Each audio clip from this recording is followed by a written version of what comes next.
Amém. Semana passada nós olhamos de manhã e de noite para uma sondagem profunda da alma, a psicologia da palavra de Deus, né? A psicologia de Deus, como Ele aponta a nossa alma, o que ela deve ser e o que ela tem sido, o que o pecado fez. E nós vimos o apóstolo Paulo de manhã, expandimos um pouco, e à noite vimos como o apóstolo Paulo dá um diagnóstico preciso, não é? E ele fala profundamente, como vimos, a respeito dos sintomas, não é? Do pecado em nós, e de como ele nos faz lutadores, não é? Nos faz fazer todas as coisas acerca de nós e nos faz lutadores. E por que isso acontece? Mas que isso é só um sintoma, e o mundo inteiro fala sobre paz, mas sempre que alguém está envolvido em algo, ele interpreta as situações segundo os seus sentimentos e não segundo a verdade. Então ele nunca pode julgar o que ele sente, mas ele acaba julgando a verdade pelos seus sentimentos. Então a maneira com que ele vê a verdade acaba sendo alterada, e ele nunca lida exatamente com a eritéia, que é o sintoma, não é, disso. E é sobre isso que Paulo estava falando. E depois ele fala que, na verdade, a eritéia, por mais que a gente veja ela e por mais que a gente tente lidar com ela, a mente natural nunca vai sequer esboçar próximo da verdade, porque toda a mente natural é aprisionada por essa mesma coisa que causa esses sintomas, a eritéia. E nós vimos que é quenodóxia. Então é isso que nós olhamos. E os vídeos não só estão na internet, as pessoas vendo, falando como realmente se ataca e se lida com isso, já que é óbvio que nenhum pensamento humano ou humanista pode lidar sequer um pouco com essas coisas, porque as próprias pessoas que elaboram os pensamentos têm os sintomas poderosos da eritéia, e tem, na verdade, a doença que produz esses sintomas, que é a quenodóxia, né? Que é essa fome de glória, como a gente viu. Então as pessoas perguntaram como lidar com isso. Eu acho que o que nós podemos fazer é olhar para o próprio apóstolo Paulo. Ele mesmo é um ótimo estudo de caso. Então, na própria carta aos Filipenses, ele mostra como essas coisas realmente são vencidas, e como nós podemos aferir se nós estamos nessa realidade ou não, baseado na experiência dele mesmo no próprio livro de Filipenses. Então, pegando uma série de sermões que nós pregamos há tempos atrás sobre o livro de Filipenses, eu acho que 2 pontos de tantos que nós vimos elucidam isso para nós. E para vermos hoje esses 2 pontos, talvez um agora e um à noite, eu quero voltar aqui em Filipenses e ver como Paulo detectou profundamente isso nele mesmo. Ele cingiu o lombo com a verdade, igual nós estávamos dizendo. Ele não falou disso para os filipenses ou para o mundo simplesmente, mas para o homem natural. E ele disse como isso era o que caracterizava a vida dele. Eritéia por causa da quenodóxia, e como só o Evangelho muda isso. Mas hoje nós vivemos uma época em que grande parte das pessoas se autodenominam cristãs não conhecem o Evangelho, e muitos que conhecem porque têm a oportunidade de ouvir o Evangelho não entendem o Evangelho de verdade. Acho que realmente o Evangelho é um conjunto de coisas que você pode, se quiser, ir colocando em prática como outros métodos na vida de aperfeiçoamento, e experimentando na sua velocidade, como você achar conveniente, aplicar o método. E há pessoas então que vão ouvir o Evangelho verdadeiro, mas nunca vai dizer nada a elas. Elas entendem ainda que como o mundo vê a eritéia no homem, né? É algo que vem para o homem, que vem de fora do homem. Então essas pessoas sempre têm um argumento secular para os problemas da sua alma. E Paulo, ele falando sobre ele mesmo, você vê que ele vai tratar exatamente das duas coisas, e diz como o Evangelho faz isso, porque ele diz assim: porque somos nós que somos a circuncisão, nós que adoramos, Filipenses 3, a partir do 3 até o 9, porque somos nós que somos a circuncisão, nós que adoramos pelo Espírito de Deus, espiritualmente, não é? Que nos gloriamos em Cristo Jesus e que não confiamos na carne. Embora eu mesma tenha motivos para tal confiança. Se alguém pensa que tem motivo para confiar na carne, eu tenho mais. Eu fui circuncidado ao 8º dia, do povo de Israel, da tribo de Benjamim, hebreu de hebreus. No que diz respeito à lei, eu fui um fariseu. Quanto ao zelo, eu fui perseguidor da igreja. Quanto à justiça que há na lei, a gente pode dizer, a justiça legalista, eu fui impecável. Mas tudo o que foi para o meu proveito, agora considero perda por causa de Cristo.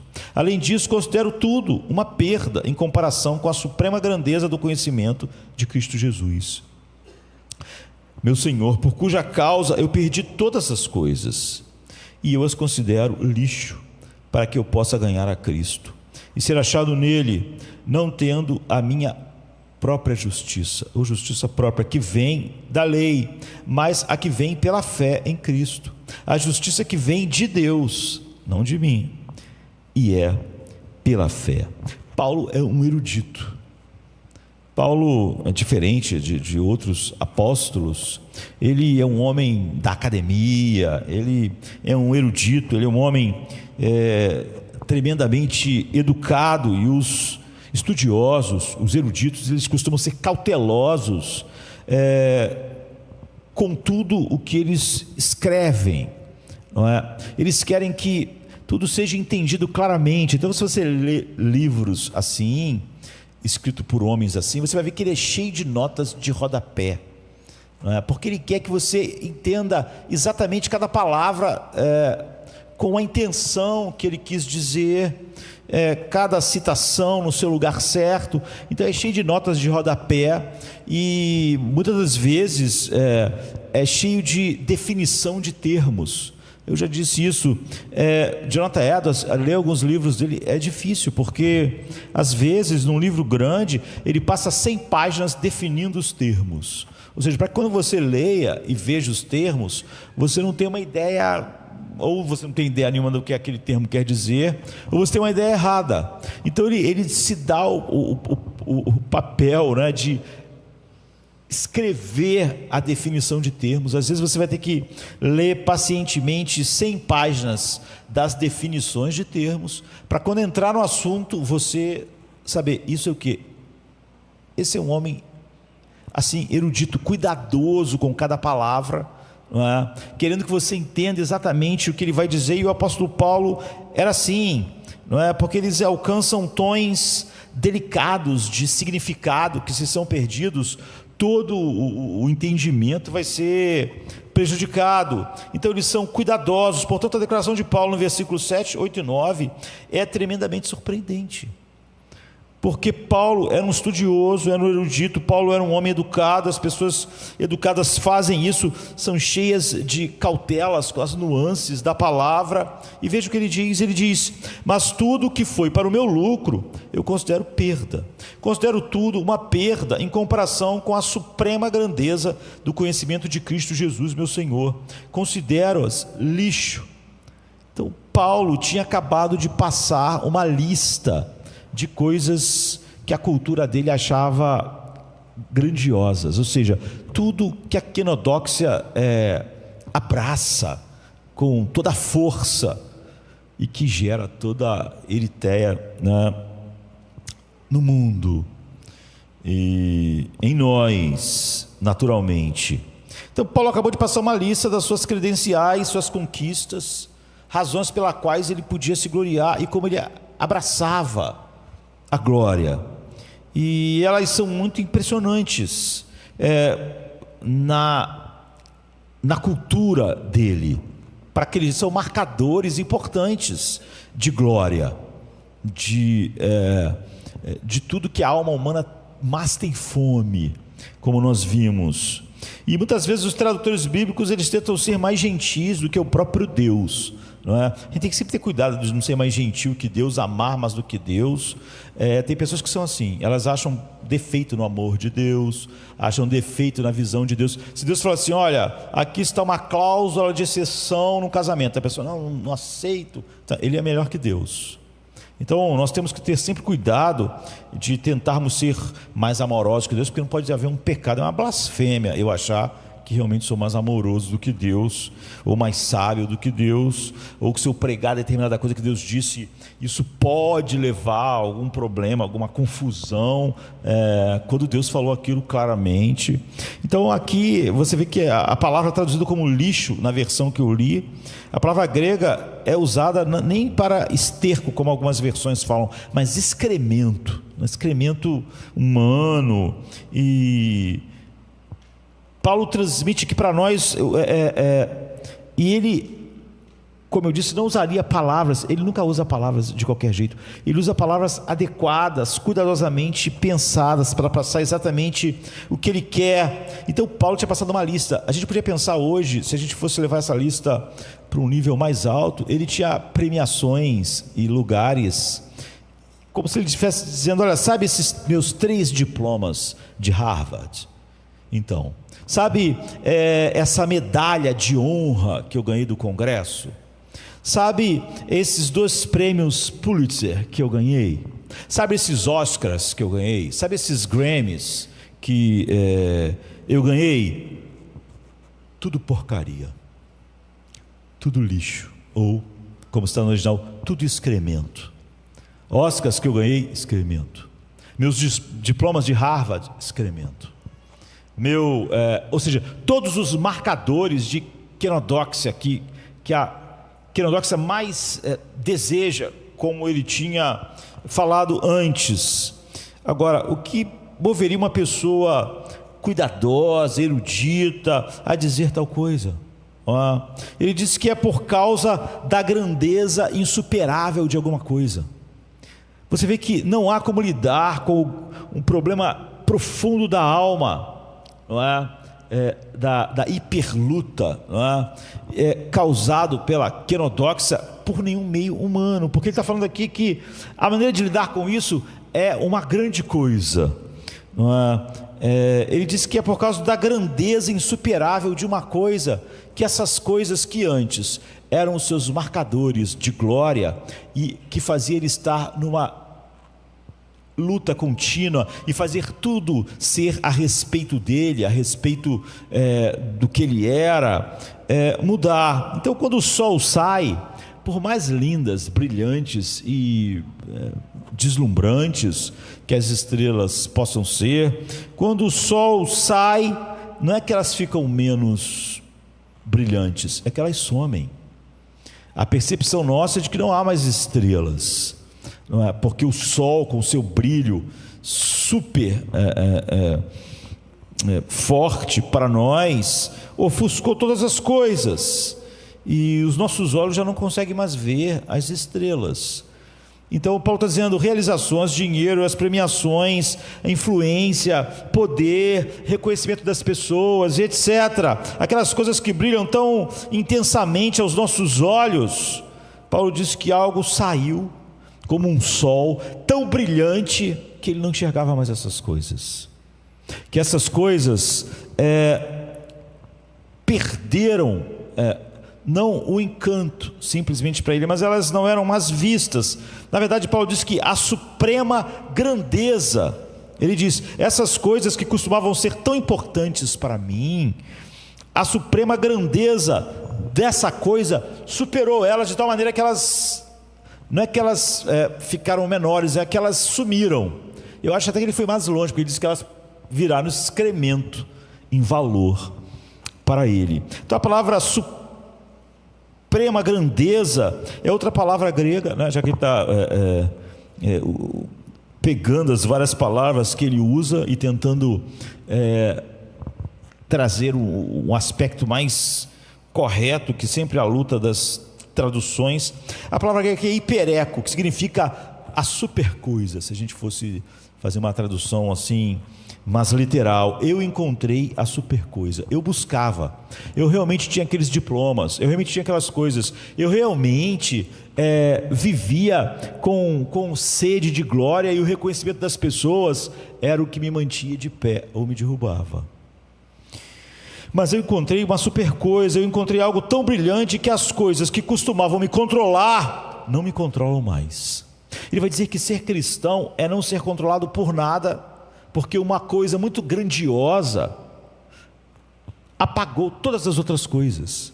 Isso não é periférico, ele está dizendo que essa é a vida de quem vê essa super coisa que ele vê. Então, as coisas que costumavam motivar Paulo, ele diz, não tem mais nenhuma influência sobre mim. Nós vimos, quando começamos a meditar sobre isso no domingo passado de manhã, ele estava na cadeia, preso à guarda pretoriana, mas ele dizia, não estou desanimado, não fiquem desanimados.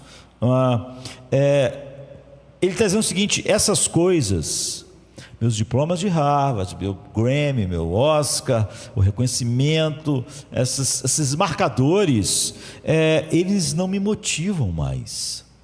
Eles não são a motivação que faz eu sair da cama, que me faz achar que a vida está pulsante, valendo a pena. Não, essas coisas não me motivam mais, mas também elas não me deprimem mais. Porque as coisas que nos motivam, quando não dão certo, elas nos põem para baixo. Ele diz, não, essas coisas nem me motivam, de tal maneira que eu não perco a minha motivação, mas elas também não me botam para baixo, não é? Elas são como esterco, não faz nada, não é? A entidade descarga, e ela não me deixa para cima nem para baixo, nem me levanta, nem me deprime, não é? Poderia ser isso que levaria esse homem, que foi brilhante e que é um erudito, falar de maneira, eu diria, tão intemperante, né? Usando uma palavra tão indo na comparação tão longe quanto chamar isso de excremento, que poderia ser essa coisa que levaria essa pessoa a uma direção totalmente diferente do que ele viveu a vida inteira. Ele está dizendo o seguinte, eu vivi uma vida caracterizada por uma hiperluta, não é? E caracterizada pela fome de glória. Isso era a minha vida, esse é quem eu era. Isso é o que o homem natural é. O que poderia ser essa coisa que levaria essa pessoa a uma direção exatamente oposta? Isso é para as pessoas pararem. Todos os seres humanos estão debaixo, né, do poder, não é?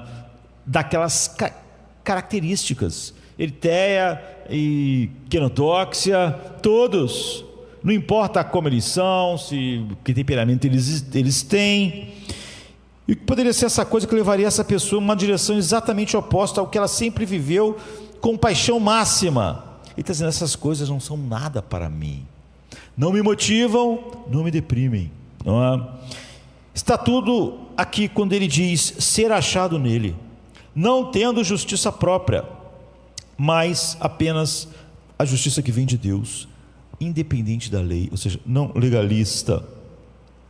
Isso é algo que a gente levou muito tempo desembrulhando em outras épocas, mas a gente precisa ser mais breve. Muitas pessoas não entendem muito quando as palavras são usadas como essa justiça, não é? E perdem a maneira pela qual Deus, o Evangelho, nos transforma. Então, para deixar isso bem claro, não é? Paulo está nos contando que o segredo que ele descobriu é que a justiça é a nossa necessidade mais fundamental. Por causa da quenodóxia, da fome desesperada de glória, nós somos cheios de justiça própria. Nós queremos justificar nossa existência. Nós nos justificamos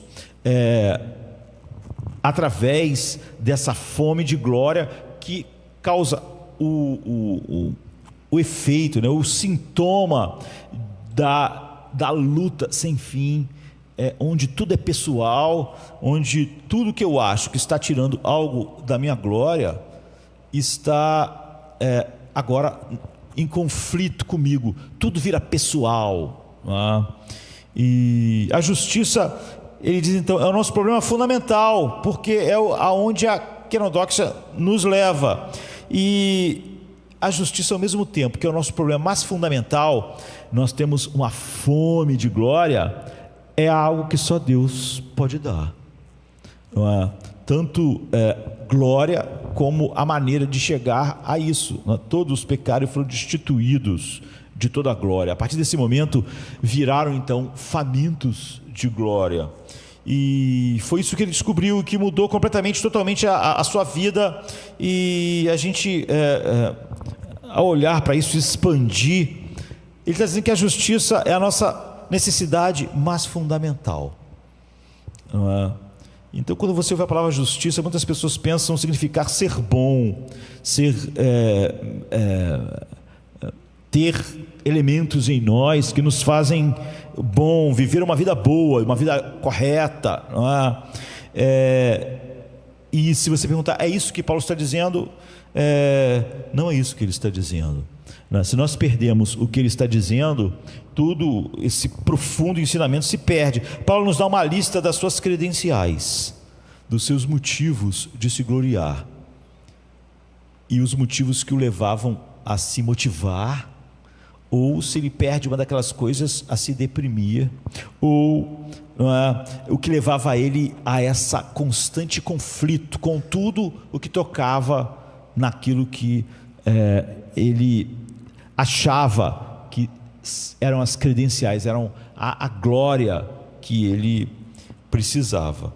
Então, no versículos 4, 5 e 6, ele diz: circuncidado ao 8º dia,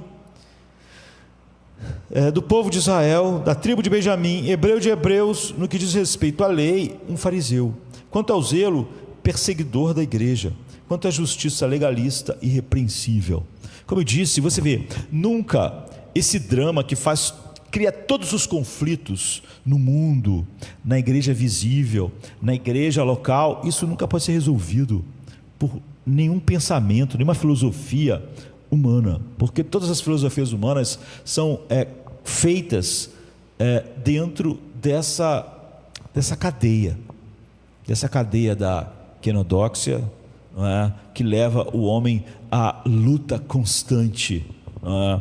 Entre si. Portanto, não pode surgir de uma mente cativa a essas coisas uma solução para essas coisas que é uma super coisa, que não tem nada a ver com uma teoria humana a respeito de como lidar com sua alma. E nós podemos gastar muito tempo voltando para explicar porque essas eram grandes credenciais para Paulo na sua época, na sua cultura, mas não faremos isso como já fizemos.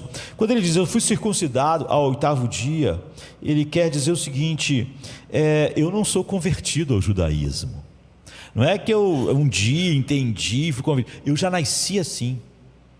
Ou seja, eu fui circuncidado ao 8º dia, como a lei de Moisés diz, eu sou sangue puro. Eu sou judeu de nascimento. Eu não vim posteriormente a entender essas coisas. Não. Eu me difiro muito de outros. Eu sou judeu desde o início. Eu tenho puro sangue, né? Ou seja, já vê essas pessoas que não enriquecem? Ela enriquece, mas ela não tem estirpe, não é assim? Ela não tem. Quem foi o pai dela, o avô dela? Ela não tem, ela não é de uma linhagem, entre aspas, nobre, né? Então ela é um novo rico, mas ainda ele vai ser esnobado, porque ele não tem berço, é isso. E dinheiro não dá berço a ninguém, é o que as pessoas vão dizer. Paulo está dizendo, não, eu tenho berço. Eu fui circuncidado ao 8º dia, e eu sou da tribo de Benjamim, que era uma coisa diferencial em Israel, porque a tribo de Benjamim e a tribo de Judá foram as únicas tribos que ficaram leais à casa de Davi, quando todo o resto abandonou a casa de Davi, e com isso foram destruídos, quando o reino do norte foi destruído, mas não a casa de Benjamim e Judá. Apesar de depois, posteriormente, serem levados cativos para a Babilônia, não aconteceu com eles o que aconteceu com o restante das outras tribos. Então ele era de uma tribo leal à aliança de Deus com Davi, e ele diz que ele é hebreu de hebreus. Muitos judeus eram judeus apenas superficialmente, sabe? Eles eram hebreus, mas eles não eram hebreus de hebreus. No fundo, eles eram gregos. Ou seja, a cultura deles, o jeito que eles viviam era dos gregos, era da cultura greco-romana. É como a gente diria hoje um cristão mundano. Ele diz que é cristão, mas ele vive como quem não é cristão. Ele reage à vida como quem não é cristão. Ele tem marcadores de glória, que são os mesmos que os não cristãos têm. Ele então é cristão, mas ele não é um cristão verdadeiro. Ele se parece com, exatamente, ele reage e vive como alguém que nunca conheceu Cristo. Então isso só pode identificar uma coisa: Cristo nele não fez grande diferença, porque não há diferença entre o que ele reage e o mundo reage. E a Bíblia diz que Cristo em nós, Paulo diz, tudo se fez novo. Então um cristão, ele é totalmente diferente de um não cristão, interiormente. Ele é totalmente diferente. Mas se ele vive, reage, e os recursos que ele tem para lidar com a vida são os mesmos do não cristão, o que se fez novo? Nada. Então ele está dizendo, não, eu sou hebreu de hebreus. Não só esses hebreus que têm o nome de hebreu, mas na verdade vivem como gregos e romanos. Então eles eram chamados de helenizados, né? Judeus helenizados, judeus que estavam imersos na cultura e até usavam a língua grega. Então eles eram gregos em cultura, mas Paulo foi criado de modo que sua língua materna era o hebraico. E ele diz, eu sou um hebreu de hebreus, eu sou culturalmente puro. Eu não sou um hebreu só de nome, eu não sou um cristão nominal, né? Eu não sou um hebreu nominal. Eu tenho estirpe, eu tenho berço. Ele é fariseu, que significa que ele teve um alto nível educacional, o melhor nível educacional entre os judeus, além do nível educacional alto que ele tinha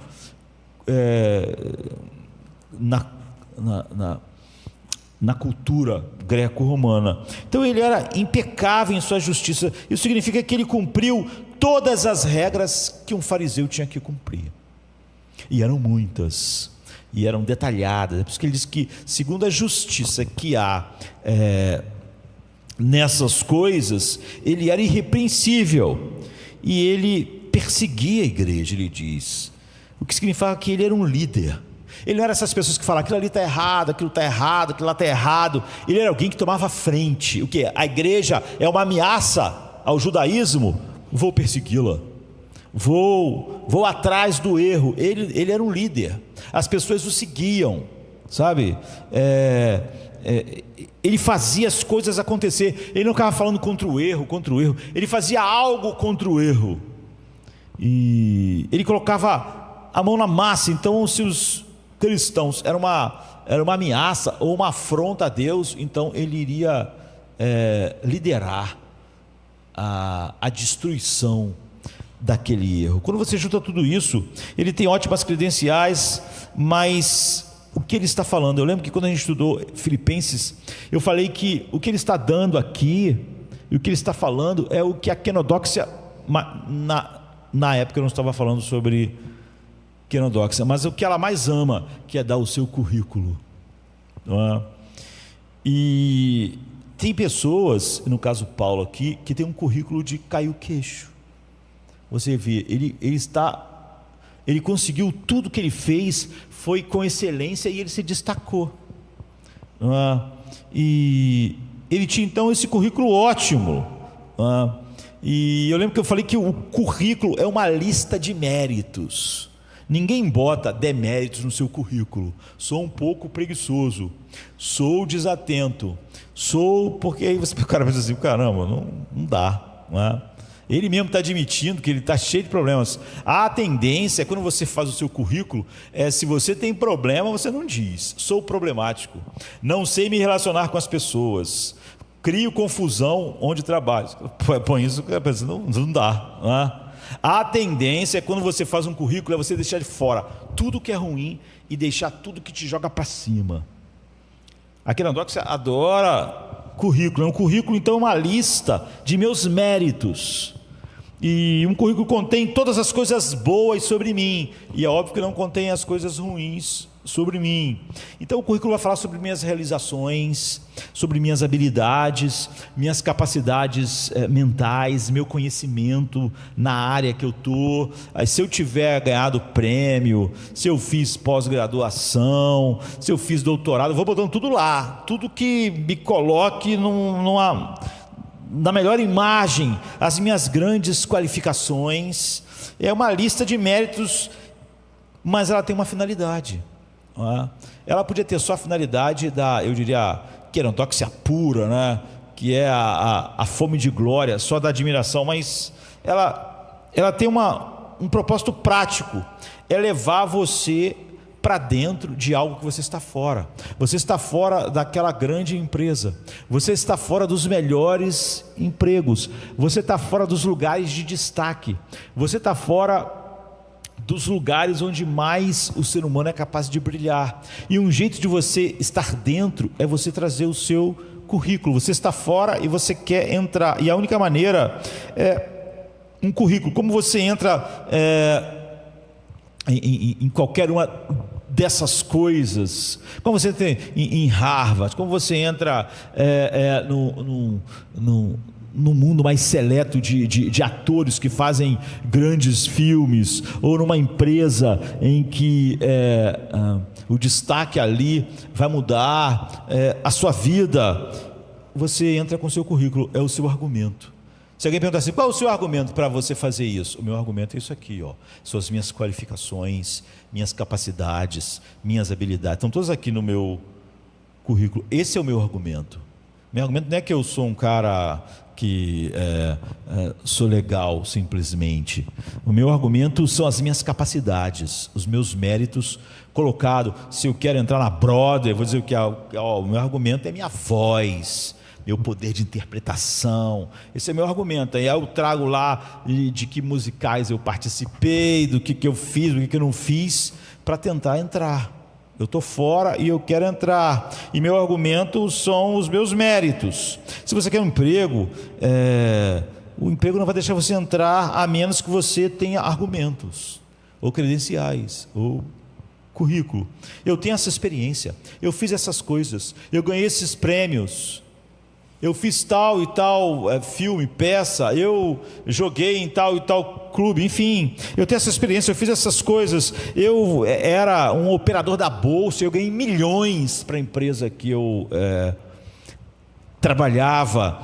É por isso que eu deveria estar nesse lugar, porque eu tenho um conjunto de qualificações que me faz melhor para esse lugar do que qualquer outro. Então o currículo é essa lista de méritos, mas é uma lista com o propósito de levar você a algum lugar, a um lugar mais alto, a um lugar melhor, não é? Separado do comum. Você está dizendo que as suas capacidades te dão peso, te dão glória, uma glória que outros não têm peso nessa área. Você não pode conseguir o emprego, você não pode entrar naquela universidade, você não pode entrar, mas as tuas credenciais é que vão abrir as portas para você que está fora entrar. Então você tem essa listazinha. Paulo está nos dando a sua lista.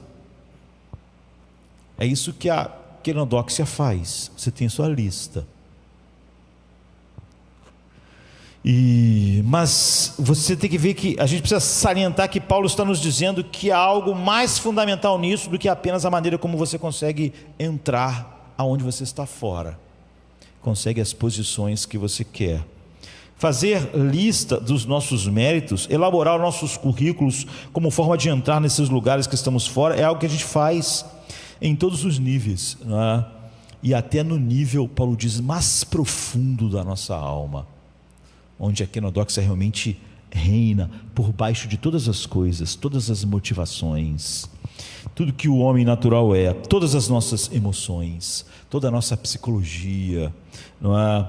Toda a sociedade humana, tudo está estruturado nesse sistema. E o sistema é que você deve reunir um currículo para poder entrar, caso contrário, você é excluído. E a única coisa que a gente viu que a pior coisa para a Kenodox é alguém dizer: você não tem peso, você não tem glória, você é irrelevante. Sabe? Tudo que você faz, suas capacidades são irrelevantes. Não é? Então, nós usamos isso, e não usamos apenas para conseguir emprego, destaque, ministério e etc. Nós usamos isso para qualquer coisa. Usamos para amizades. Qual é o problema de jovens que vão para a faculdade? É que ele usa isso com amizades. Uma das coisas mais assustadoras que acontece é isso: ele vai para a faculdade, quando ele chega lá, ele começa a se preocupar imediatamente: será que eu tenho a aparência certa? As pessoas vão gostar de mim? Elas vão me aceitar? Eu vou ser excluído? E o que eu devo vestir?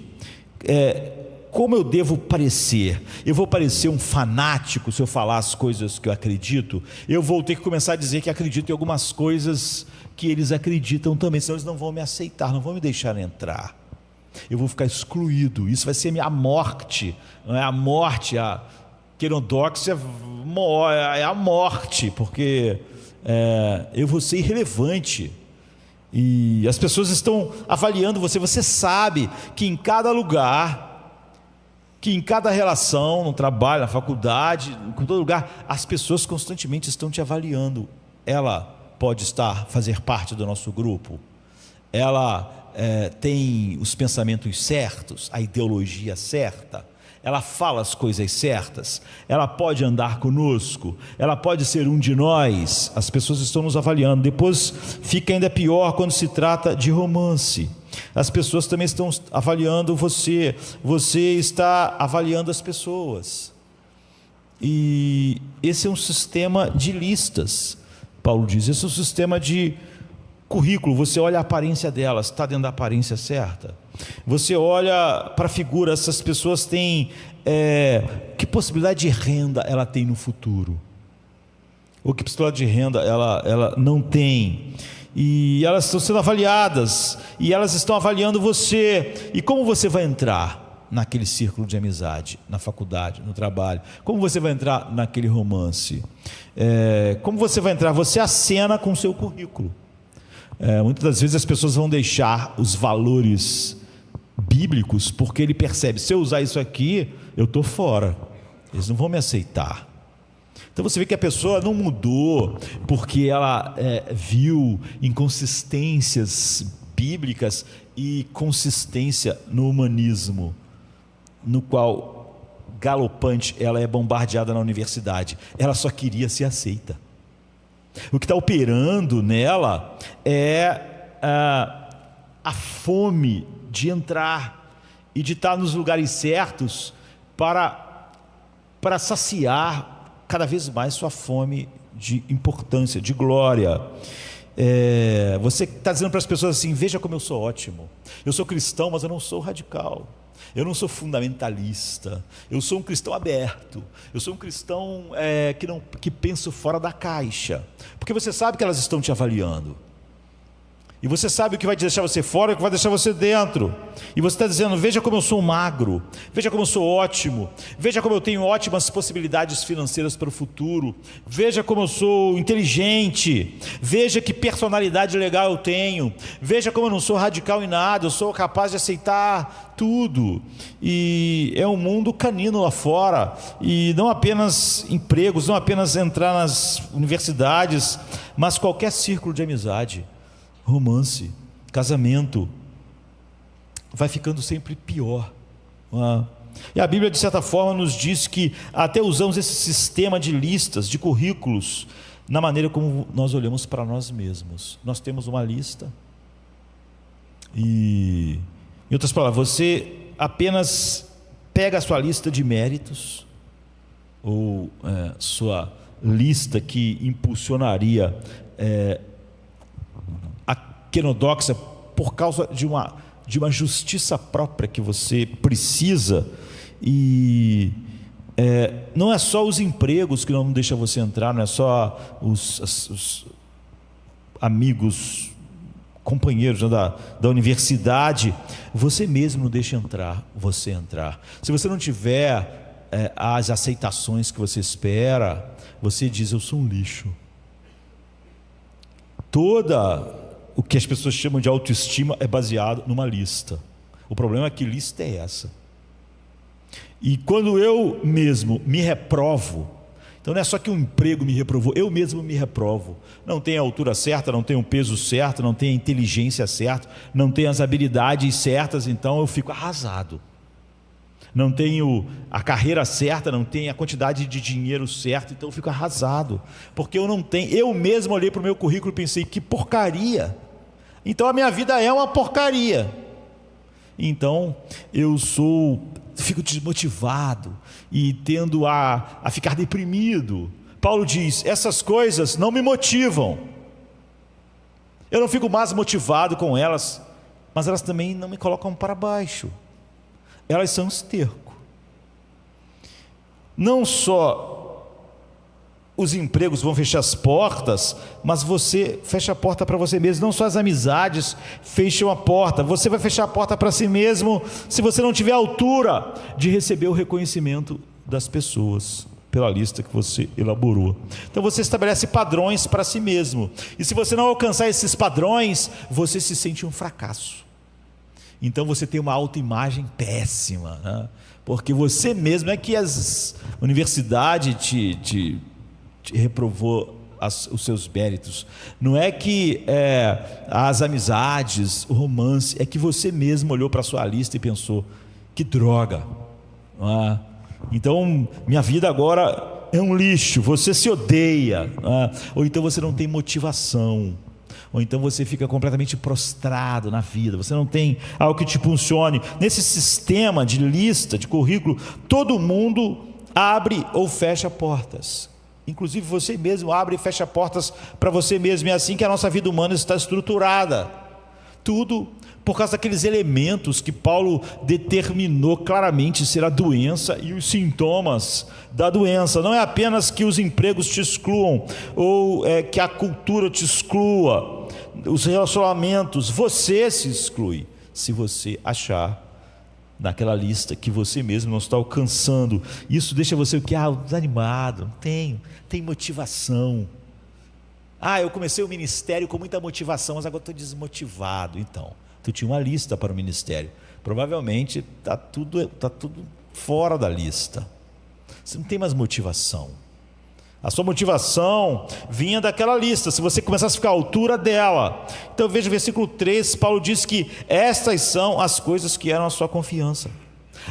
Aquelas coisas: eu sou hebreu de hebreus, segundo a lei eu fui fariseu, segundo a justiça que há na lei legalista, eu era o máximo. Eu não era um hebreu helenizado, eu era puro sangue. Isso deixava ele para cima. Eu persegui a igreja, isso deixava ele se sentir o quê? Eu sou um líder. Agora, se essas coisas não funcionassem, ele ia para o buraco. Essas eram suas glórias. E a gente viu semana passada como o quenodoxa é uma fome de glória, o que causa o constante conflito entre as pessoas. E a gente viu que quando as pessoas estão num conflito, elas nunca usam a razão, não é? Mas sempre que elas estão fora, elas dizem: gente, isso é tão simples, por que isso aí? Vamos ser bom senso. Mas quando está lá, quando ela está envolvida, a verdade é vista através do que ela sente. Isso aqui está me fazendo me sentir mal, essa pessoa me faz me sentir mal, então eu ajo assim. Então, olha só, Deus falou dessa forma. Não importa. Então nós nos gloriamos nessas coisas, e sua justiça é aquilo no que você, como a gente viu, se vangloria. A justiça está intimamente ligada à quenodoxia.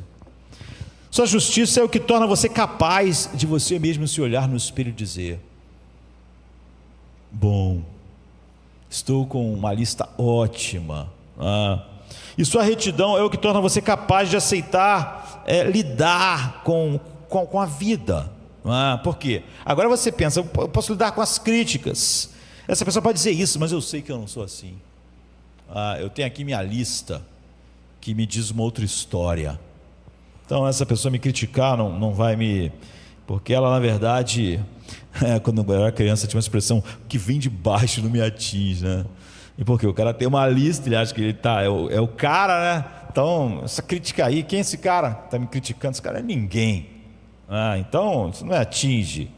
Agora, se você sentir que você está abaixo, se você não está à altura realmente, aquelas críticas te matam. Porque você, lá no fundo, sabe que é verdade.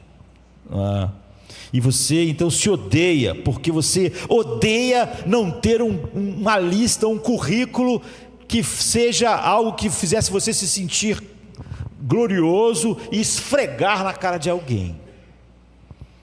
Todo mundo funciona, todo mundo precisa de glória para funcionar. A necessidade mais profunda que todos nós temos é de quê? De justiça, de retidão, que forma a nossa lista. Todo mundo tem um conjunto de listas diferentes, porque às vezes o interesse que traz maior peso ao coração daquela pessoa não é o mesmo do outro. O outro lá quer ser cantor, o outro quer ser uma coisa. Então aquele cara que não tem interesse nenhum em música, se ele não é visto como grande cantor, isso não importa muito para ele. Agora, se ele é pastor, ele acha que o ministério é tudo. Se as coisas não vão bem, ele não tem ânimo, porque a glória dele, ele estava tirando do ministério, o outro estava tirando da música, o outro estava tirando do sucesso no mercado financeiro. Então você vê que não é a mesma lista de todos, mas todo homem natural está baseando a sua vida numa delas. Normalmente você tende a minimizar a lista do outro. Eu vi alguém dizendo que ele era... quando o ministério dele ia mal, ele ficava num buraco, porque ele tinha o ministério de uma maneira extremamente mundana, né? Ele ficava no buraco, mas ele disse que a esposa dele falava para ele: que isso, não fica assim, confia em Deus, isso aí não é tão importante. Mas quando eles tinham um problema em casa e os filhos deles pareciam estar tomando caminhos errados, a esposa dele ficava arrasada. E ele dizia: que isso, confia em Deus. Ou seja, era simplesmente porque a lista dela, do que fazia ela ter um olhar para si mesma adequado, era seu lar, seus filhos, sua família. Ele, você vê, já era a igreja. Então, apesar dele amar os filhos, isso não era a coisa mais importante para esmagar ele, e sim qualquer coisa na igreja. Ela amava a igreja, mas a coisa mais importante que definia as coisas com ela era como seus filhos fossem na vida. Então isso esmagava ela. Então não é igual para todos, mas você vê que o princípio que está operando internamente, você não vai basear a sua vida em ser fariseu dos fariseus, hebreu de hebreus, da tribo de Benjamim. Você não é nada disso e acha que isso não é nada demais, mas porque você não está naquela cultura que Paulo estava, e nem os valores incutidos em você, que fazem você olhar para você mesmo como alguém que vale a pena ou não eram aqueles, mas são outros. Então, embora ambos pareçam tão maduros quando trata da lista do outro, que isso, confia em Deus. Quando aquilo está atingindo aquilo que ele acha mais importante, sua carreira, ele fica arrasado. Aí o outro que acha que isso não é tão importante vai dizer: que isso, confia em Deus. Nenhum dos dois confiam em Deus. Simplesmente eles estão fora daquele conflito interno, como daqueles conflitos externos em que ele olha e acha a solução tão facilmente só porque não é com ele. Mas quando alguém fere ele, aí ele age segundo, não a verdade, mas segundo os seus ferimentos, segundo as ameaças que ele sente que aquela outra pessoa oferece para ele de tomar o seu lugar, de receber mais honra que ele. Então todos nós naturalmente usamos listas pela qual procuramos enfrentar o mundo, para enfrentarmos o mundo de cabeça erguida, para enfrentarmos a nós mesmos, para olharmos para nós de cabeça erguida, e pior, para enfrentarmos Deus, para acharmos que podemos olhar para Ele com a cabeça erguida. E porque nós achamos que é assim que nós entramos. Então, você sabe, todos sabem que estão nus, não é? E todos estão tentando se revestir de justiça, porque estando nu, eu sei que eu estou sem glória, eu sou um ninguém cósmico, eu estou indo em direção à decadência continuamente, e você sabe que você precisa encontrar uma maneira de se recomendar, e é por isso que você está tentando se cobrir com o seu currículo.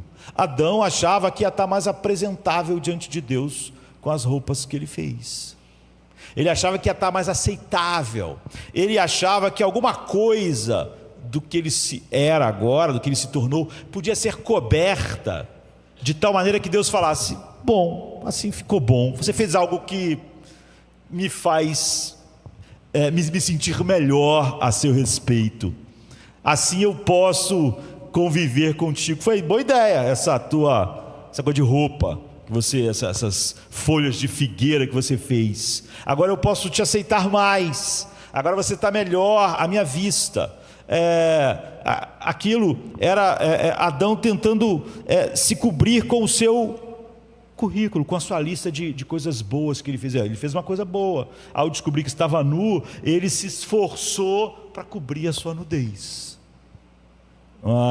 Então eles vestiram folha de figueira, mas aquilo era o currículo deles, era o que eles estavam dizendo para Deus: você pode nos aceitar, nós nos cobrimos, nós não fizemos nada, nós temos algo para mostrar, nossa roupinha de folhas de figueira, para você nos aceitar. E a gente diz isso para Deus, tu pode me aceitar por causa disso e daquilo, outras coisas que eu faço, por causa das decisões que eu tomei.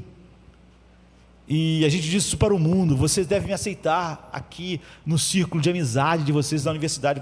Eu não sou assim, eu não sou assado, eu sou cristão, mas eu não sou assim, eu não sou assim, eu não sou assim, eu penso igual a vocês em quase tudo. Eu estou dando a minha lista, falando para as pessoas: me deixem entrar. E a justiça é o nosso maior problema, é o problema mais fundamental. Paulo diz, mas você vê, naturalmente, o homem natural não vai chegar a isso. Paulo não chegou a isso assim, ele pelo contrário, era um homem que, segundo a justiça que vem da lei, ou seja, legalista, ele era irrepreensível, ele achava isso a coisa mais importante, era o seu currículo. E a justiça é o nosso maior problema, e o problema fundamental por causa da quenodóxia, não é? Então, o que ele diz aqui, e o que a gente precisa insistir para ficar fixado, e facilmente nós podemos entender mal, é que o pecado não é o pecado como a gente vê o pecado, não é o que mais atrapalha as nossas vidas. O pecado, como a gente vê o pecado, não é a principal coisa que nos afasta de Deus. Ou seja, eu poderia dizer assim, que a nudez de Adão não era a coisa que mais o afastaria de Deus, ele descobriu que estava nu. O pecado não é a principal coisa que nos cega espiritualmente, o pecado como a gente vê. E ele ia até o ponto de dizer que o pecado não é a principal razão pela qual as pessoas não vivem para a glória de Deus. No mundo, é óbvio que não, nem na igreja. É o seu senso de valor, de justiça. É o seu senso de que ele fez algo que o torna aceitável. É o seu currículo. É onde ele busca glória. É a quenodóxia agindo nas profundezas da sua alma. Então não é a sua atitude em relação aos pecados que atrapalha tanto as nossas emoções, a nossa psicologia, a nossa sociologia, a nossa espiritualidade, o nosso relacionamento com Deus. É a nossa atitude em relação à nossa justiça. por causa da nossa fome de glória. Paulo diz aqui que o que fez dele um cristão não foi de fato ele ter mudado a sua atitude em relação a pecados. Paulo era um fariseu, ele não vivia uma vida desregrada, de pecados flagrantes. Pelo contrário, ele era um cara irrepreensível. Quando ele diz tudo se fez novo, não é que ele deixou de fazer algumas coisas que ele fazia, porque ele não era uma pessoa assim, não é? Ele sempre soube que pecados eram pecados e que pecados eram errados. Ele sempre soube que se ele pecasse, pecar era algo ruim. Não é essa mudança que acontece na vida de Paulo. Quando ele pecava, Paulo se arrependia, e ele orava, e ele pedia perdão a Deus. Ele disse: contei como perda todas as coisas maravilhosas por causa de Cristo. Isso significou que ele teve que reorientar completamente a maneira como ele encarava as suas boas ações, aquilo que fazia ele se achar melhor, aquilo que fazia ele achar que tinha um bom currículo, onde ele buscava glória para se sentir bem, para ter motivação ou para não mergulhar na depressão. O que muda é algo muito mais profundo, não é? Ele teve que mudar a maneira como ele encarava as credenciais. Você já viu falar, hoje em dia em ministério, sempre a pessoa fala assim: ela gosta de uma coisa, ela disse que Deus chamou ela para fazer aquilo. Se a pessoa gosta de falar, ela diz que Deus chamou ela para pregar. Se ela gosta de cantar, ela diz que o ministério dela é cantar. Se ela gosta de escrever, ela diz que o ministério dela é escrever.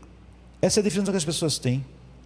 Essa é uma coisa completamente absurda, você nunca vai ver isso na Bíblia, não é? Nós achamos que o que nos credencia a servir a Deus é a nossa maior habilidade, que Deus precisa da nossa habilidade, e que se eu escrevo bem, Ele só pode ter chamado eu para ser um escritor,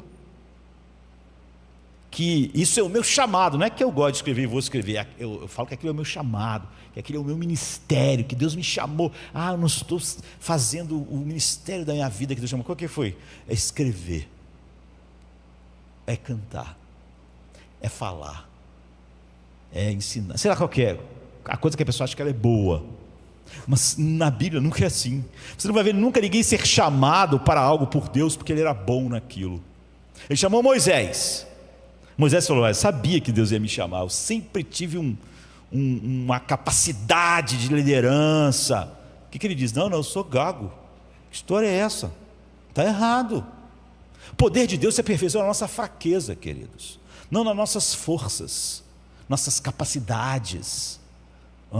Moisés disse: olha, tem que ter uma coisa errada. Eu falar com o faraó, eu sou gago, eu saí de lá há muito tempo, eu me desentendi, você deve chamar outra pessoa. Nunca, ninguém na Bíblia, Davi não disse assim: olha, eu sinto que eu tenho um chamado para rei. Não, quando ele falou, ele falou assim: gente, eu sou pastor, eu sou inadequado. Não pode. Os pescadores da Galileia não acharam que seriam os homens que iam mudar o mundo.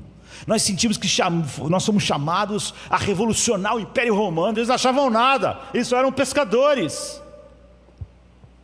Quando Jeremias foi chamado, ele disse: olha, não pode, eu sou jovem demais, eu não sou capacitado, não sou a pessoa certa, está errado. Ninguém na Bíblia foi chamado por Deus para fazer algo porque simplesmente era tão brilhante que Deus tinha que contar com aquela pessoa, ou por causa dos dons naturais que Deus deu àquela pessoa. Certamente se indicaria que ele devia fazer isso e que Deus queria que ele fizesse isso, e esse era o chamado dele. Deus então prepara Moisés como um príncipe do Egito, mas vai usar ele no deserto. Você sempre: como assim? Ele foi criado como um príncipe, mas então ele cria José lá como um pastor no deserto, mas resolve usar ele como um príncipe no Egito. Deus escolhe as coisas vis. Quando a gente diz isso quer dizer que Deus não está buscando os especialistas, os melhores, para que realmente ninguém se glorie. Também com o jeito que eu tenho para falar, qual é que Deus não ia me escolher para falar? O jeito que eu tenho para organizar, como é que Deus não vai me chamar para organizar? O jeito que eu tenho para cantar, como é que Ele não chama para cantar? Então as pessoas acham assim, que se Freddie Mercury se convertesse, ele só podia ter um ministério do canto. não é? Porque nós temos aquela nossa lista, e a gente traz a nossa lista conosco, não é? E Paulo ia ter que aprender, aquele homem orgulhoso, que o poder de Deus se aperfeiçoa na fraqueza, que não era a sua lista grandiosa que faria Deus usar ele de maneira totalmente oposta, não é? E ele ia descobrir com espinhos, com dificuldades. No primeiro dia você vai sofrer muito por causa do Evangelho. Aquela coisa de honra, das pessoas te honrando, então esquece. A tua lista antiga, ela não funciona, ela não tem nenhum peso aqui. Então Paulo podia perder a motivação. Não se ele tem a hipercoisa. As coisas realmente se tornam novas. O cristianismo não é um complemento, queridos. O cristianismo não é algo que você acrescenta à sua vida de grandes habilidades e ao seu currículo. O cristianismo não é apenas um pequeno poder que adiciona para você superar os obstáculos daquele caminho que você já tinha traçado e das habilidades que você já tinha, que só não estava encontrando a maneira de se expressar. E o cristianismo vem para abrir o caminho para você realmente, finalmente conseguir implementar a sua lista, para você se sentir bem, motivado.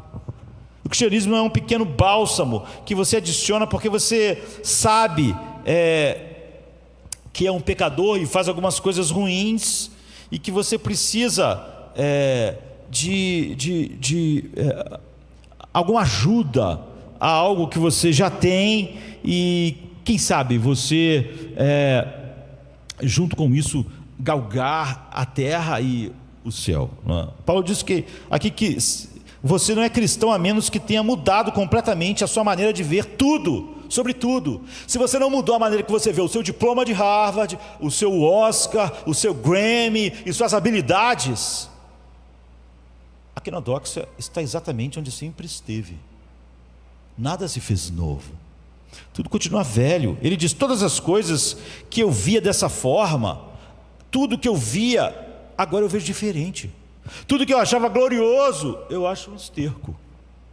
É uma mudança. Deixe-me explicar. A Bíblia nos diz que o Evangelho é tão radical que o que torna uma pessoa cristã não é o fato dela passar de ser religiosa de ser irreligiosa para religiosa, de cometer algumas coisas que ela fazia na vida, por piores que fossem ou não, para não cometer mais. Há um número enorme de pessoas que pensam que a mensagem cristã é: pare de ser irreligioso, de ser secular, e venha para a igreja. Pare de ser uma pessoa que não ora e seja uma pessoa de oração. Pare de quebrar os 10 mandamentos e comece a obedecer. Então muitas pessoas pensam que essa é a mensagem cristã. Seja melhor, seja mais religioso, tente ser mais espiritual, acrescente isso à sua vida. Como resultado, muitas pessoas não estão ouvindo e não ouvem o Evangelho, mesmo que elas ouçam o Evangelho sendo pregado o tempo todo. Eles dizem: até os meus 8 anos, 9, 10, 14, 20, eu frequentava algum tipo de igreja, eu era religioso, mas não funciona para mim. Não funcionou para mim. Para muitas pessoas funcionou, para mim não funcionou. Agora eles pensam que isso que é a mensagem. Você era irreligioso e é religioso, você não orava e ora, eu receio que haja muitos cristãos que dão essa impressão às pessoas, que a diferença entre elas e eles é que no domingo elas estão num culto, e que em casa elas oram, e que elas não fazem algumas coisas.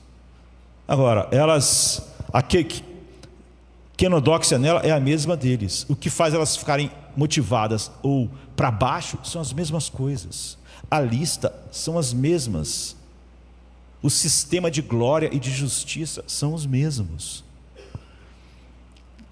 E você costumava fazer coisas pecaminosas e agora você não faz mais. E Dorothy Sayers, ela conta a história de um missionário legalista, né? Foi pregar para índios, para uma tribo que nunca tinha escutado nada, bem primitiva, e começou a pregar, e que o chefe dessa tribo disse: não, peraí, pelo que eu entendi de tudo que você ensinou, quer dizer o seguinte, agora deixa eu ver se eu entendi o que é ser cristão. Eu não posso mais matar o pessoal da outra tribo? O pessoal: não, matar não, de jeito nenhum. Nem posso encolher a cabeça deles para pendurar no pescoço? Não pode encolher a cabeça do inimigo, você não pode. Isso está errado. O missionário, certo, você entendeu. E o chefe falou assim: quer dizer que eu não posso mais sequestrar as mulheres deles? E quando invadir a tribo deles, não posso mais estuprar as mulheres deles e pegar algumas mulheres deles para ser minhas mulheres aqui no meu harém? E o missionário falou assim: não, você não pode fazer isso. Você não pode de jeito nenhum. Eu não posso mais queimar as outras tribos. Não, você não pode queimar e estuprar as mulheres, trazer as mulheres. Você não pode fazer mais isso. E o chefe falou assim: olha, eu já tenho 70 anos. Eu já não faço nada disso. Então eu sou cristão. Eu nem sabia que eu era cristão. Mas eu não faço nada disso aí que você falou. Porque eu tenho 70 anos, não tem como invadir tribo, queimar a tribo, roubar as mulheres lá. Eu não faço. Eu sou cristão e se você não chega aqui, eu nem ia saber que eu era cristão, não é? Porque eu não posso mais lutar com as pessoas, não posso mais estuprar as mulheres, não posso saquear as aldeias, não posso encolher mais a cabeça dos inimigos que eu venço em combate. Eu sou cristão. Então muitos pensam assim, mas olha o que Paulo diz, olha o que é o Evangelho. O Evangelho é que você percebe a razão pela qual tanto alguém é religioso quanto é irreligioso. Se a razão pela qual ele é a kenodoxa, ele pode ser o cara mais religioso e orar mais horas por dia e ler mais a Bíblia, como Paulo, como fariseu fazia. Isso não faz nenhuma diferença. Você é o seu próprio justificador. Você é que levanta a sua cabeça. É a sua lista que te põe para cima ou para baixo. É a sua lista que te motiva ou te desmotiva. É o seu currículo. Nós queremos sentir que estamos no comando.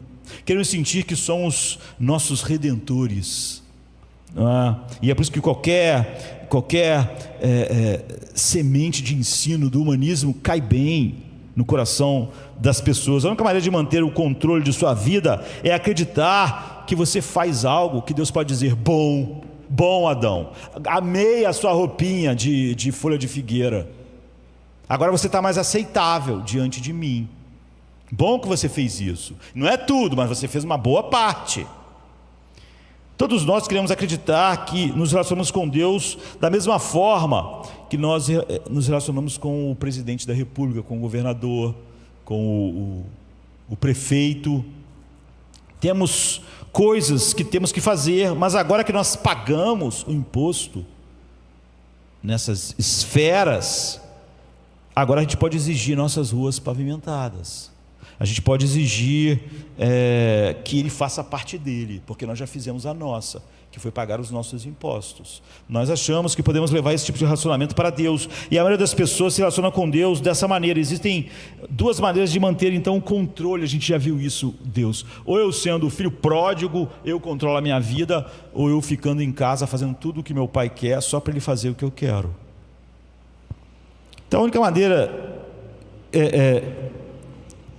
e a única coisa que está operando por baixo disso é exatamente a mesma coisa. Nada, absolutamente nada se fez novo. Nós simplesmente podemos usar uma forma ou outra de nos mantermos no controle, de nós sermos nossos salvadores, de nossos currículos serem a motivação do nosso coração ou a causa do nosso horror e depressão. Então, uns vão ser religiosos, outros vão dizer: eu vou plantar uma igreja. Agora, se plantar a igreja não deu certo, a minha vida está num bagaço, está no buraco, porque o meu currículo ficou péssimo para mim e diante das pessoas que eu acho que importa. Então é muito possível ser um ministro e agir dessa forma.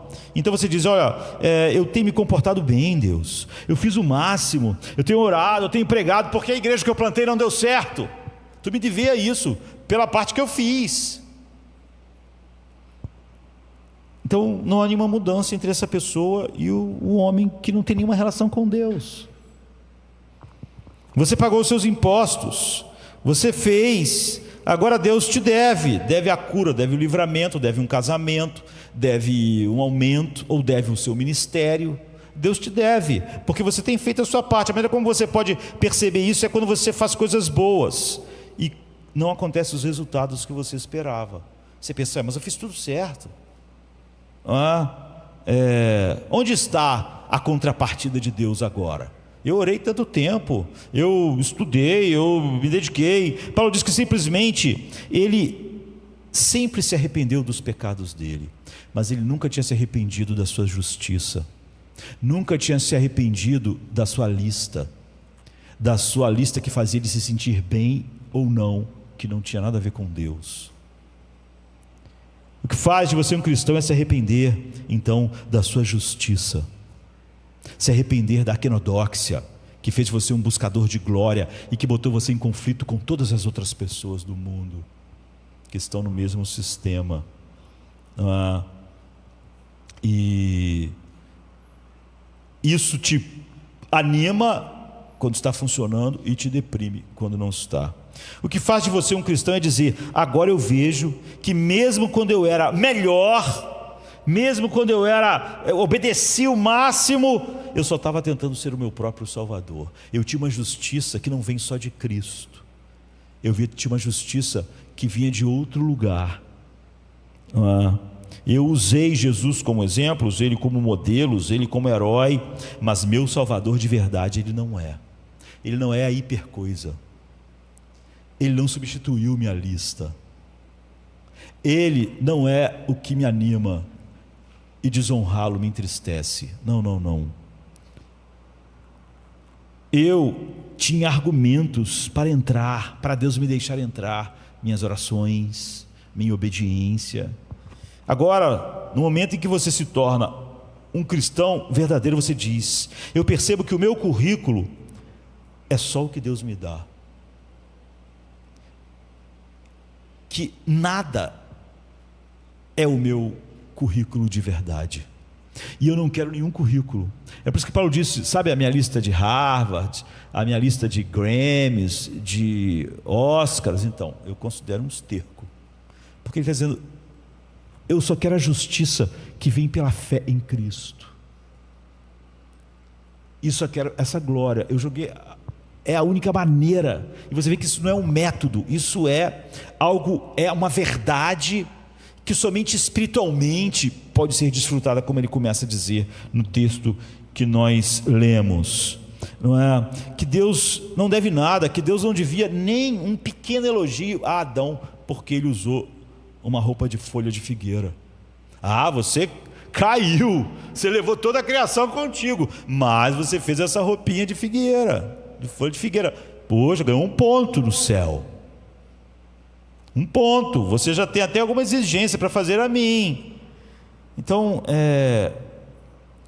um cristão é alguém que diz: eu costumava me arrepender dos meus pecados, mas agora eu também me arrependo da minha lista, do meu currículo, de ter me gloriado no meu diploma, na minha carreira, de tentar tirar glória ou então ir para o buraco, porque essas coisas não funcionavam ou funcionavam. Eu me arrependo disso. Isso faz parte da minha iniquidade. A lista do meu melhor, a lista que me põe para cima ou para baixo.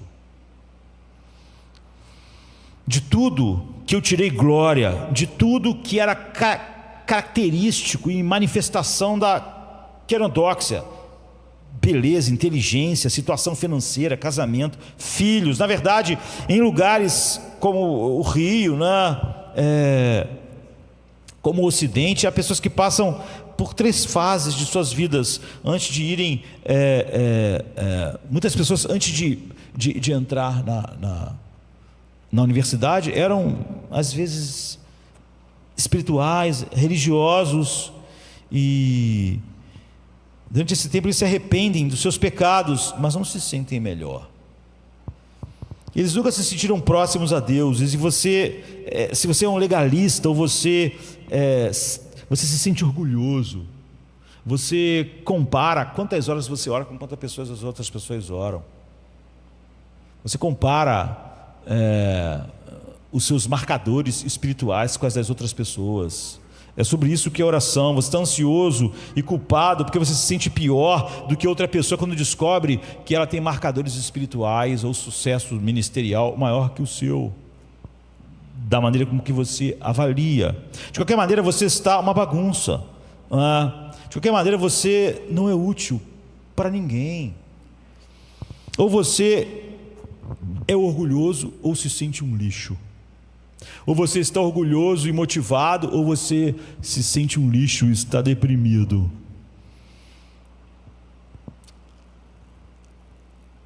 E aí você chega à conclusão de que o evangelho não está te ajudando. Essa coisa distorcida que você chama de evangelho. E eu costumava ser presunçoso e pedante, então eu ficava culpado e ansioso. Então eu me livrei disso. E agora eu estou fazendo exatamente o oposto. Eu fui para a faculdade, eu comecei a ver as coisas de uma maneira melhor, mais claras, e eles tentam a mesma coisa exatamente da maneira oposta. E o que gera a mesma coisa? Ou eu me sinto um fracasso, ou me sinto orgulhoso porque eu não sou mais como aquelas pessoas. E você começa a perceber que, na verdade, só tem duas opções na vida: ou Cristo é teu Salvador, ou você é o seu você mesmo é o seu auto-salvador. Ou a justiça dele te salva, ou a sua. Ou a lista dele, ou a sua. Não salva só de ir para o inferno, salva a sua face. E essa é a razão pela qual Paulo diz aqui: tive que considerar tudo como perda por causa de Jesus Cristo. Eu tive que olhar para tudo isso de uma nova maneira. E se você não olhar para todas essas coisas de uma nova maneira, não se engane, só há quenodóxia, não há nada que o evangelho está fazendo. Não importa de que maneira isso, a quenodóxia, me faça viver. Então, o nosso fazer mortal, tem um hino antigo que diz: nós devemos jogar fora. Quando Paulo diz que esse que tudo se fez novo, é sobre essas raízes profundas que ele está falando. Não é sobre que eu fazia algo e não deixava. Como eu disse, ele era um fariseu. Ele não cometia nenhum pecado grosseiro. Não é que ele disse: eu vivi uma vida desregrada agora. Não, ele vivia uma vida muito regrada. Então o que mudou? Provavelmente, se você olhasse para Paulo, ele estava vivendo da mesma forma que ele sempre viveu, não fazendo as mesmas coisas. Então, eu não posso me arrepender apenas dos meus pecados, ou nunca sequer foi tocado no grande problema da minha vida. Eu tenho que tocar naquilo, eu tenho que me arrepender daquilo que era o fruto da evidência do reinado da quenodóxia, da busca da vanglória em todas as coisas, da motivação, do viver, do senso de valer a pena, do senso de justiça, não é? Então, há um pequeno trecho de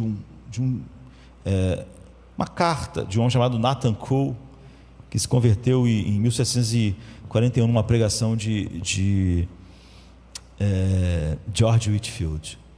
E ele era uma pessoa iletrada, quase analfabeta. Quando você vê o que está escrito, é difícil ler, né? Mas ele diz assim: o fato de ouvi-lo pregar me deixou com um ferimento no coração. Pela graça de Deus, meu antigo alicerce foi destruído, e vi que minha justiça não poderia me salvar. Mas você vê, quando cristãos estão falando sobre justiça, ele está pensando nos seus erros, e não em como ele buscava justiça em sua vida. Mas o Nathan Cole aqui, apesar de ser um homem quase analfabeto, entendeu, porque ele sempre foi num lugar, em 1741, cristão, e sempre viveu uma vida correta, adequada. Então a justiça é o nosso maior presente. E quando você tem a justiça que vem de outro, essa é o tiro mortal, né, na quenodóxia e na hiperluta que ela gera em todas as pessoas, porque elas estão lutando por algo fundamental, que é a glória que faz você estar de pé ou você cair. E ele diz: isso é realmente o que significa ser cristão. Diz que a coisa que mais desejo, a coisa em que eu mais me regozijo, ele diz no versículo 9: ser achado em Cristo, não tendo a minha própria justiça, que vem da lei, mas a que vem mediante a fé, a justiça que vem de Deus. Não é uma conquista minha, não é sobre algo que eu faço, bom ou ruim, não é? Cristão é alguém que reconhece que Deus lhe dá um currículo perfeito. Só que esse currículo não é só um currículo no lugar dos meus pecados, é o currículo no lugar do currículo que eu achava que podia abrir portas na vida, de me levantar minha cabeça, de me sentir bem ou mal, de estar motivado ou no buraco. E tudo isso começa com Paulo, você vê dizendo: eu não estou no buraco porque estou preso à guarda pretoriana. Está tudo bem. Então, dependendo do que você seja, se você quer entrar em Hollywood, de repente parte do currículo é o seu rosto, mas nem tudo é o rosto. Mas em cada lugar, em cada área, você usa algo seu mesmo para estabelecer sua justiça, sua autossalvação. E a gente sabe hoje como você pode usar filtros para melhorar as nossas fotos, e nós tentamos fazer isso em todas as áreas. Paulo não diz apenas aqui: eu quero a justiça de Deus. Não é abstrato.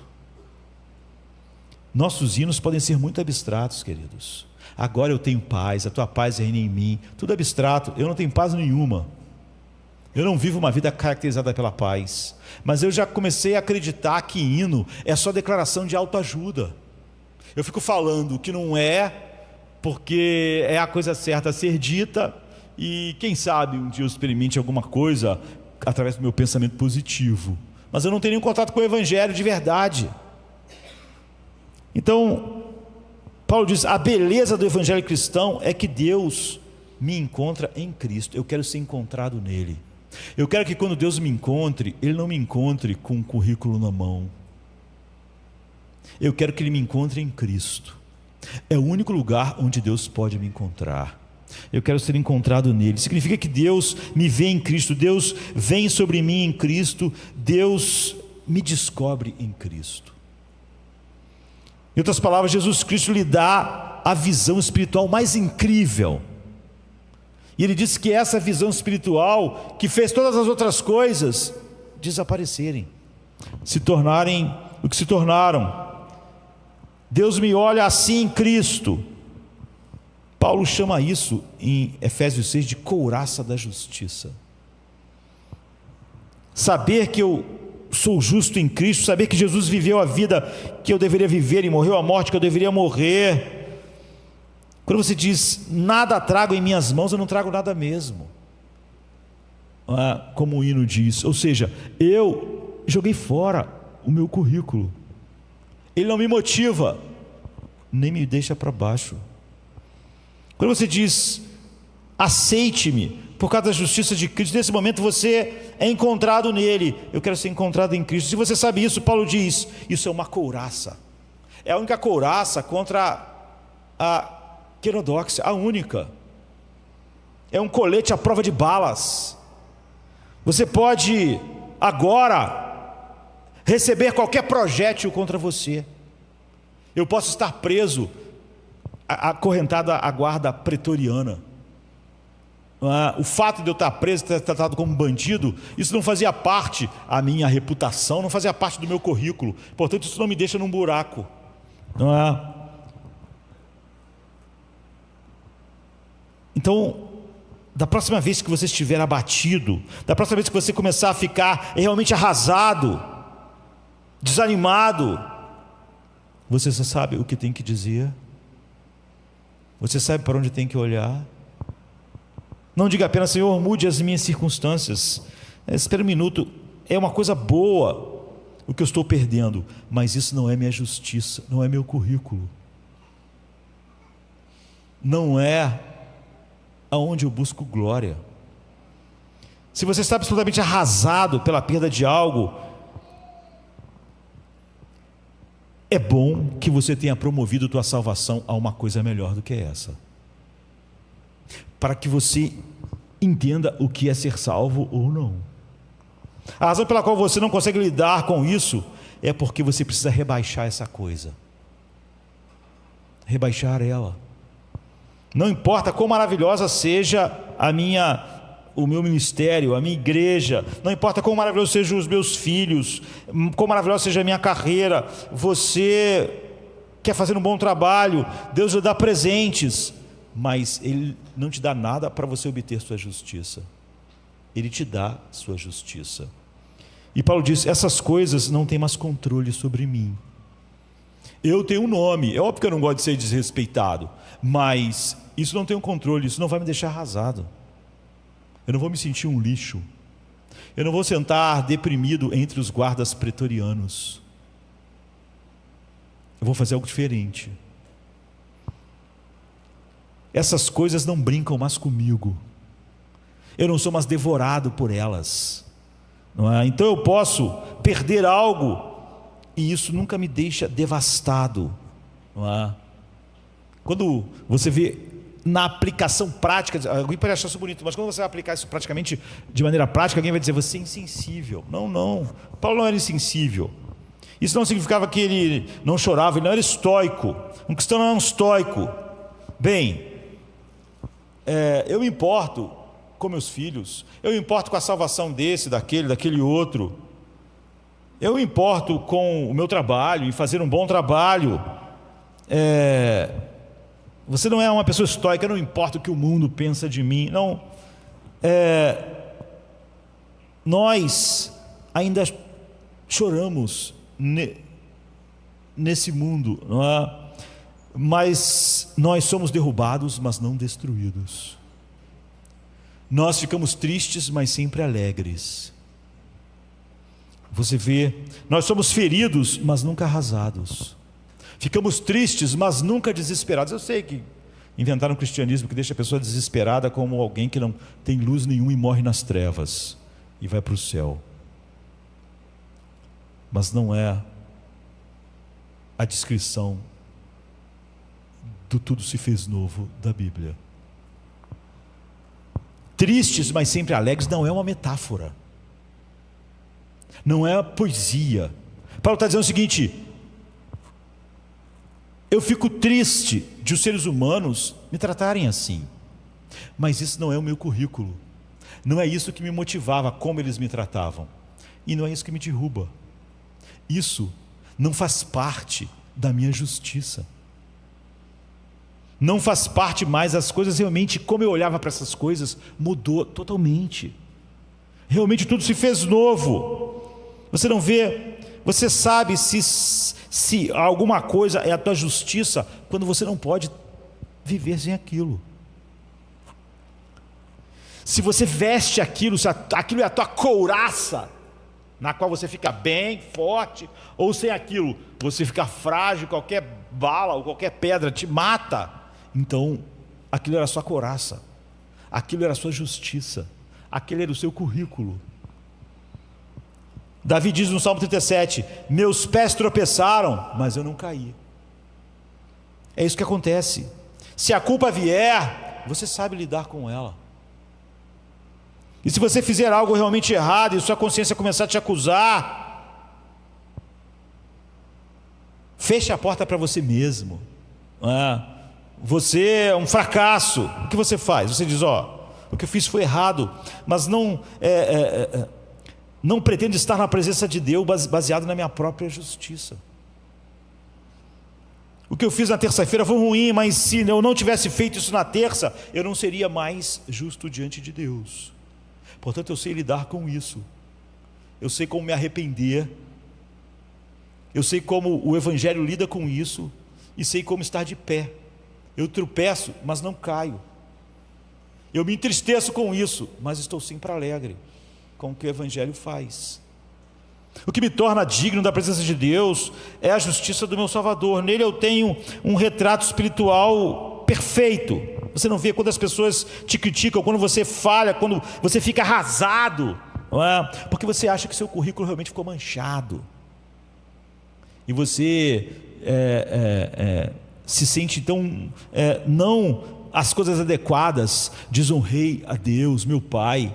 Você sente que você foi rebaixado no olhar do mundo, das pessoas. Isso te arrasa, às vezes no teu próprio olhar. Se você tem isso, se você tem essa verdade você tem a supercoisa, ou a hipercoisa, ou o que Paulo chama de a grandeza insuperável, né? Em algumas traduções. Você pode dizer lidar quando você falhar, e lidar quando você vive uma vida que honra a Deus, sabendo que nem uma coisa nem a outra é o seu currículo diante dele. Você começa a saber lidar com todas as coisas, com estar livre e estar preso, estar casado ou solteiro, ter dinheiro ou não ter atendida uma oração ou não. Você sabe, você não é levantado por essas coisas, você não é derrubado por essas coisas. Tudo porque o que te derrubava e o que te levantava falsamente era a quenodóxia, não era o Evangelho. E Jesus pode ser querido por você como um exemplo, como um herói, como um modelo, mas definitivamente Ele não é teu Salvador se você fica arrasado ou para cima com algo que não tem nada a ver com Ele. Essa coisa é o seu Salvador. Você mesmo é o seu Salvador. Uma das maneiras de isso ser verdade é se você fica arrasado pelas suas decepções. Isso é quenodóxia, não é Evangelho. E você é destruído por críticas, ou você é uma pessoa orgulhosa que olha com desprezo para outras pessoas porque elas não são tão boas quanto você. Em várias coisas às vezes até coisas que parecem boas, como oração, em tempo de oração. Esses são sinais de que Jesus pode ser seu modelo, mas não seu Salvador. Você ainda é o seu Salvador. Você ainda é o que levanta a sua cabeça, ou a sua cabeça está num buraco escuro. Você não sabe lidar com isso acaba com você. Porque você simplesmente, você vê, quando as pessoas olhavam para o apóstolo Paulo, ele parecia não ser uma pessoa muito diferente, não é? Porque ele era uma pessoa que antes era um fariseu e obedecia por determinados motivos, e agora ele está vivendo uma vida que não é o oposto daquela, mas ele está dizendo, tudo se fez novo. Então, como tudo se fez novo, se não parecia grandes mudanças entre o que ele fazia e o que ele não fazia? Ele está dizendo o seguinte: todas as coisas dentro de mim mudaram, todo o sistema com que eu via todas as coisas não são mais o mesmo. E é isso que o Evangelho faz. E aqui nessa carta ele vai mostrar que vida isso leva, a que tipo de vida, mas nós não podemos ver agora. É muito fácil, no labirinto falso do entendimento natural, nós perdermos o que é o Evangelho, o que é a justiça, o que é ser um auto-salvador e o que é ser salvo por Cristo mediante o Evangelho. E quão prático isso se torna em nossas vidas. Pai, nós te agradecemos por esta manhã.